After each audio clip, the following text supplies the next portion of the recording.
In digital Marathi, जनतेच्या हक्काचं व्यासपीठ। उल्हासनगर महानगरपालिकेच्या वतीने डॉक्टर बाबासाहेब आंबेडकर जयंती मोठ्या उत्साहात साजरी करण्यात आली। सालाबाद प्रवाळे डॉक्टर बाबासाहेब आंबेडकर यांच्या पुतळ्याचा परिसर सुशोभित करण्यात आला होता। रात्रीच अनेक भीम अनुयायी महापालिकेत बाबासाहेबांच्या पुतळ्याचे दर्शन घेण्यासाठी येत असतात। त्यासाठी महापालिकेच्या वतीने चहापाण्याची व्यवस्था करण्यात आली होती। इमारतीवर विद्युत रोषणाई करण्यात आली होती। आयुक्त अजीज शेख यांच्या पुढाकाराने डॉक्टर बाबासाहेब आंबेडकर यांनी लिहिलेली पुस्तके महानगरपालिकेच्या शाळांना व अभ्यासिकेसाठी मोफत वितरित करण्यात आली। अतिरिक्त आयुक्त जमीर लेंगरेकर यांच्या मार्गदर्शनाखाली अभ्यासिकेत विशेष कार्यक्रम आयोजित करण्यात आले। यावेळेस भांडार विभाग प्रमुख अंकुश कदम, प्राजक्ता कुलकर्णी, मुख्याध्यापक, शिक्षक व अनेक विद्यार्थी उपस्थित होते। डॉक्टर बाबासाहेब आंबेडकर यांच्या प्रेरणेतून अनेक विद्यार्थी अभ्यासिकेतून प्रशासकीय सेवेत येत असून सालाबाद प्रवाळे यावर्षीही दिनांक 19 एप्रिल रोजी महाराष्ट्र लोकसेवा आयोगाच्या परीक्षेत यशस्वी झालेल्या उमेदवारांचा सत्कार समारंभ व मार्गदर्शन वर्ग अभ्यासिकेत आयोजित करण्यात येत आहे। आयुक्त अजीज शेख यांनी उल्हासनगर व परिसरातील स्पर्धा परीक्षेची तयारी करणाऱ्या विद्यार्थ्यांना या मार्गदर्शन वर्गाचा लाभ घ्यावा असे आवाहन केले आहे। आज आपल्याला माहिती आहे भारतरत्न डॉक्टर बाबासाहेब आंबेडकर यांची 133वी जयंती आहे आणि ते आपल्या उल्हासनगर शहरामध्ये आणि पूर्ण जगामध्ये अतिशय आनंदाने उत्साहाने साजरी केली जात आहे। त्यानिमित्ताने महानगरपालिकेच्या वतीने सुद्धा विविध असे काही कार्यक्रम आयोजित करण्यात आलेले होते।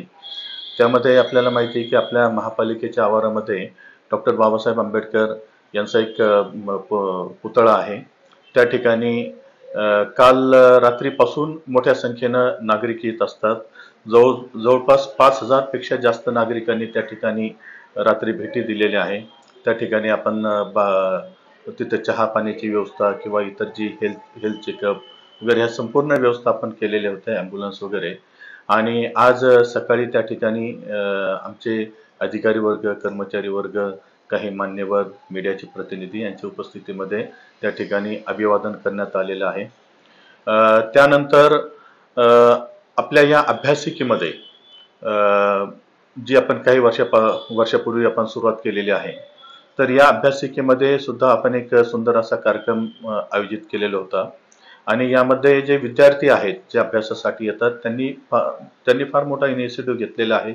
प्लस त्यांचे जे ग्रंथपाल आहेत त्यांनी सुद्धा इनिशिएटिव्ह घेतलेला आहे आणि त्यांना जे विद्यार्थी आहेत त्यांना आपण डॉक्टर बाबासाहेब आंबेडकर यांनी लिहिलेले विविध असे जे पुस्तकं आहेत त्यांचं वाटप केलेलं आहे। आणि या पुस्तकांचा वापर MPSC सारखी परीक्षा असेल, UPSC सारखी परीक्षा असेल किंवा इतर काही स्पर्धा परीक्षा आहेत त्यासाठी त्यांना निश्चितच होणार आहे।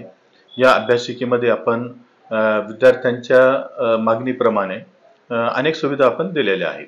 आज त्यांची एक मागणी होती की वायफायची सुविधा या ठिकाणी असावी, काही कॉम्प्युटर्स वगैरे असावे, ते सुद्धा आपण मान्य केलेले आहे।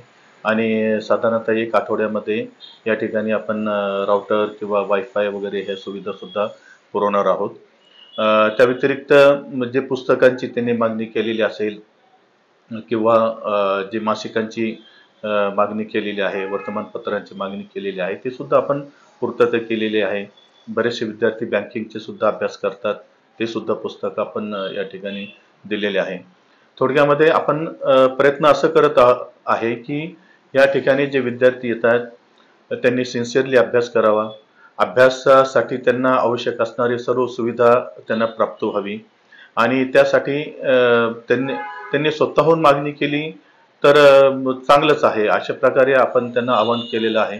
त्यानुसार विद्यार्थ्यांनी त्यांचे काही मागण्या इथं केलेल्या आहेत, त्याचा आम्ही पूर्तता केलेली आहे किंवा करत आहोत। आणि आपली अभ्यासिका जी आहे एक आपल्या शहरामध्येच नाही तर पूर्ण जिल्ह्यामध्ये एक चांगली नावाजलेली होईल आणि चांगले विद्यार्थी या ठिकाणाहून निर्माण होतील असा आमचा प्रयत्न आहे। या अभ्यासिकेमधून बरेच विद्यार्थ्यांनी अभ्यास पूर्ण केल्यानंतर विविध स्पर्धा परीक्षा त्यांनी पास केलेल्या आहेत। काही पोलीसमध्ये गेलेले आहेत, काही ऑफिसर झालेले आहेत, काही तलाठीची परीक्षा पास झालेल्या आहेत। अशा विविध क्षेत्रामध्ये काहींनी लॉ केलेला आहे। अशा विविध क्षेत्रामध्ये आपले विद्यार्थी गेलेले आहेत आणि आम्हाला त्याचा अभिमान आहे की विद्यार्थी वेगवेगळ्या याचा लाभ घेत आहेत आणि वेगवेगळ्या क्षेत्रामध्ये ते त्यांची कामगिरी करत आहेत।